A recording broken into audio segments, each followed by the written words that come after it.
Good afternoon, I'm Raylene Ramsey. This is your afternoon news fix for Wednesday, the 17th of July.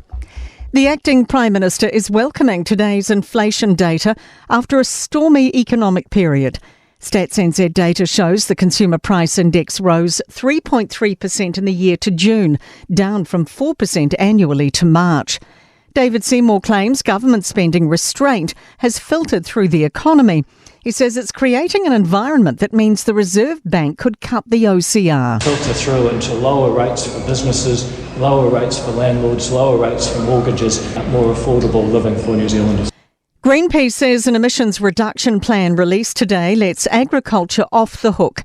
In a reversal from last year when the country was on track to hit emissions targets, we're now likely to soar over the 2031 to 2035 goal. The government's plan relies heavily on research and development still underway.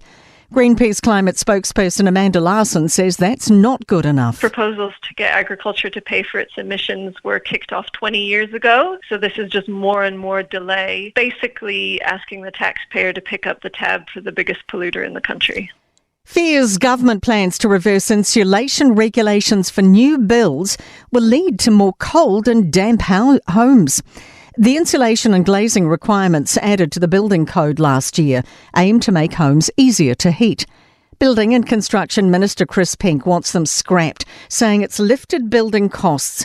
Labour's Arena Williams isn't convinced. I completely disagree with that. It's not a good idea to walk back those standards that we're building a new generation of homes that were warmer and drier. A man's pleaded guilty over attacking a murderer and a corrections officer in a Napier courthouse. Graham Cedric Mokaraka scaled a nearly 2-metre glass barrier with 3 others to attack Moses Mohitaua last September. Taua killed Mokaraka's family member Arohaina Henare in 2022. Her teenage twin sons have been sentenced for their role in the attack, and the 4th man has since died. Mokaraka today pleaded guilty to assaulting the officer restraining him. He's previously admitted a charge relating to Taua and will be sentenced in August. Debate whether regulation of airport pricing works. A draft Commerce Commission report suggests proposed price hikes by Auckland Airport to fund expansion are excessive and will hit travellers. Domestic airlines have jointly called for an inquiry into the regulatory regime. But New Zealand Airport's Chief Executive Billy Moore says the system's working, with the airport saying it's open to reviewing fees. The airport charges might go up, but airlines have the ability to set prices as high as they possibly can in order to get the most profit out of passengers, and that's the area that really needs the most scrutiny. To sport, and Black Cap Tom Latham is keeping an open mind about New Zealand's central contracting situation.